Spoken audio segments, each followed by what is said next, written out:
नमस्कार दोस्तों, स्वागत है आपका आपके अपने YouTube चैनल आरजे खबरी लाइव में।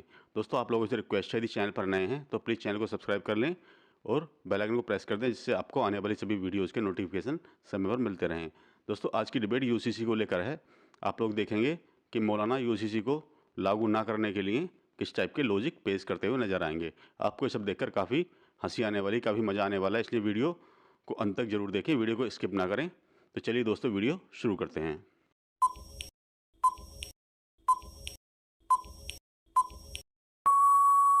अब अश्विनी जी, मैं लोगों की राय इसलिए सुनवाना चाहती हूं क्योंकि देश की जनता यूसीसी समझ रही है, उन्हें क्या समझ आ रहा है, वो क्या सोचते हैं। सीधा जो एक सज्जन ने बिल्कुल अंत में कहा कि ऊंच नीच खत्म हो जाएगी, फायदे की जो वोट बैंक की राजनीति है वो खत्म होगी। आपको लगता है?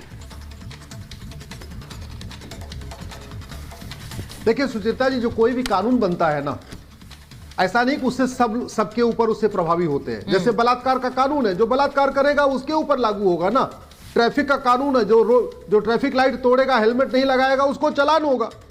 चोरी का कानून है, तो जो चोरी करेगा वो पकड़ा जाएगा, सब थोड़ी पकड़े जाएंगे।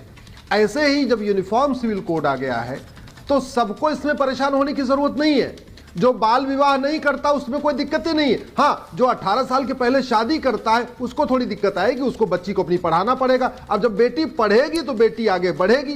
बेटी 12वीं कर लेगी, समझदार हो जाएगी, उसका स्वास्थ्य अच्छा रहेगा। शादी जल्दी हो जाती है, कुपोषण की समस्या होती है, खून की कमी होती है, उससे वो बचेगी। पता चला जल्दी शादी हो जाती, 14-15 साल में 2-3 बच्चे हो जाते हैं, उससे वो बचेगी। तो इसका मतलब ये हुआ कि यूनिफॉर्म सिविल कोड सबके लिए अच्छा है। जहां तक बार बार अजीज खान काम करें, मैं कह रहा हूं हिंदू, जैन, बौद्ध, सिख के लिए यूसीसी का कोई फायदा नहीं है। क्यों? क्योंकि जो हिंदू मैरिज एक्ट बना है आजादी के बाद बना, आजादी के बाद बना, पूरी चर्चा करके बना। लेकिन जो शरीयत एक्ट है 1937 में बना, वो चर्चा करके नहीं बना। पारसी मैरिज एक्ट 1936 में बना, कोई चर्चा करके नहीं बना। क्रिश्चियन मैरिज एक्ट 1872 में बना, कोई चर्चा करके नहीं बना।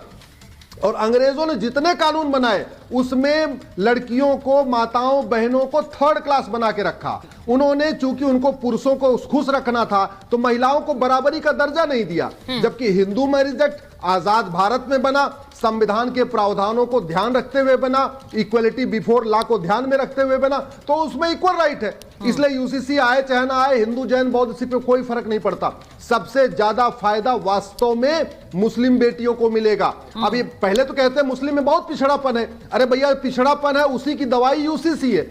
अब आप कहते हो नहीं मेरी तबीयत भी खराब है और फिर कह रहे हो हम दवाई भी नहीं खाएंगे, ऐसे नहीं चलेगा। तबीयत खराब है तो दवाई खाइए, आप भी स्वस्थ हो जाइए, आप भी खुश रहिए, आप भी मस्त रहिए, यूसीसी का आनंद लीजिए।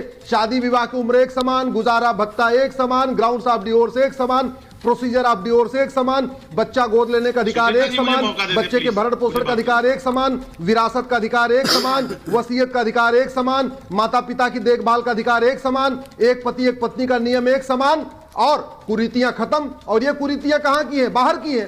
भारत की कुरीतियों पे कानून बना, छुआछूत के खिलाफ कानून बना, सती प्रथा के खिलाफ कानून बना, लेकिन अरब वाली कुरीतियों के खिलाफ कानून नहीं बना, हलाला के खिलाफ नहीं बना, मुताह के खिलाफ नहीं बना, मिथ्या के खिलाफ नहीं बना, तहर्रुस के खिलाफ नहीं बना, तलाक नहीं बना, तलाक किराया पे नहीं बना।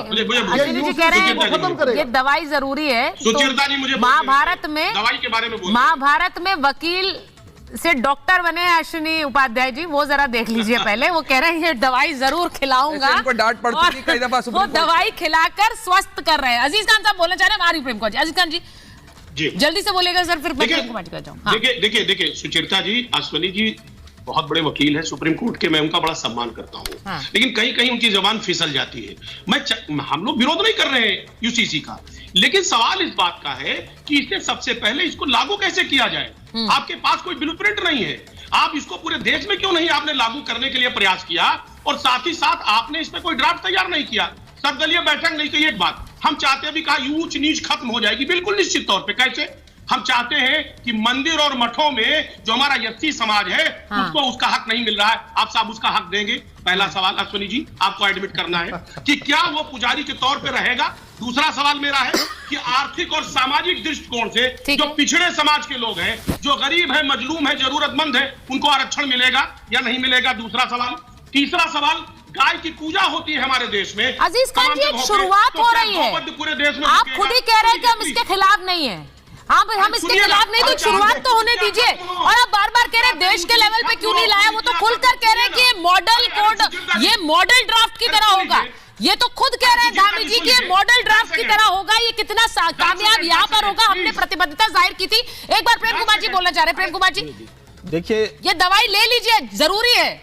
अश्विनी जी ने लगभग क्लियर कर दिया है कि ये यूसीसी जो कहने को तो है कि सबके लिए है, लेकिन वास्तव में मुस्लिम ही निशाने पर है, मुस्लिम को ही ध्यान में रख करके यूसीसी लाया जा रहा है। ये अश्विनी जी की जो बात है उससे हम कहते हैं फायदे के लिए। फायदा नुकसान मैं छोड़कर बात कर रहा हूँ, लेकिन मुसलमानों के लिए वो तो फायदे गिनारे हैं, नुकसान गिना दीजिए। मैंने पहले सवाल ये पूछा, मैं जो बोल रहा हूँ मुझे बोलने दीजिए, मैं जो बोल रहा हूँ मुझे बोलने दीजिए।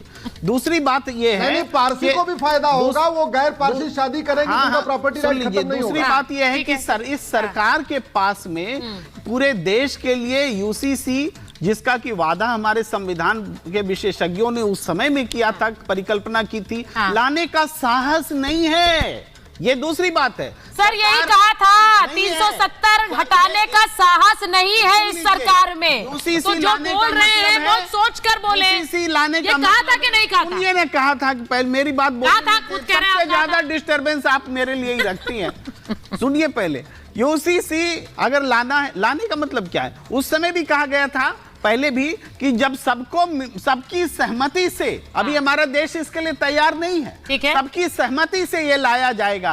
तो जो सहमति के जो प्रयास होने चाहिए, ये सरकार ये मेहनत करना नहीं चाहती, ठीक है, ये सब सहमति नहीं बनाना चाहती। आज भी उत्तराखंड में आ रहा है, नहीं है, यानी जातीय शामिल नहीं है। आज भी देश में पूर्वोत्तर में आदिवासियों में, और बात सही कह रहे हैं, आरक्षण का भी सवाल आता है। संविधान में भी है सर, एक्सेप्शन संविधान में भी दिए गए हैं। ऐसे में अगर कोई भी यूसीसी लागू होता है, क्यों नहीं हो सकता? मैं आपसे बोल रही हूँ, आज भी है, फिर बहुत तरह एक्सेप्शन तो संविधान में भी है, तो क्या उनका ध्यान नहीं रखना चाहिए? और अगर चलेगा तो वो फिर सब पर होगा ना सर, बराबरी से। प्रेम कुमार जी पर, मुझ पर जवाब सब जल्दी से लास्ट वर्ड बिल्कुल समझिए। वही कह रहा हूँ ना, वाकिफ नहीं जो लोग सफर के उसूल से साए की भीख मांग रहे हैं बबूल से।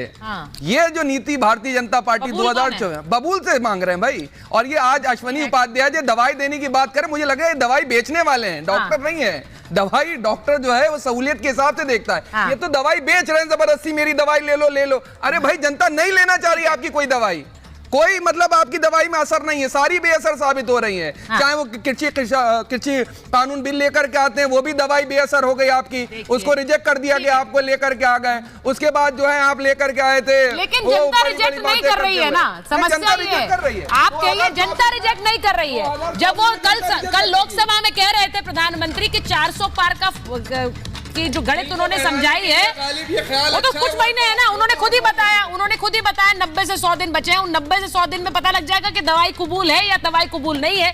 मेरे पास समय इतना ही था। महाभारत, बहुत बहुत धन्यवाद। दोस्तों, वीडियो कैसी लगी कमेंट बॉक्स में कमेंट करके जरूर बताएं, और यदि अच्छी लगी हो तो प्लीज़ वीडियो को शेयर जरूर करें और वीडियो को लाइक जरूर करें।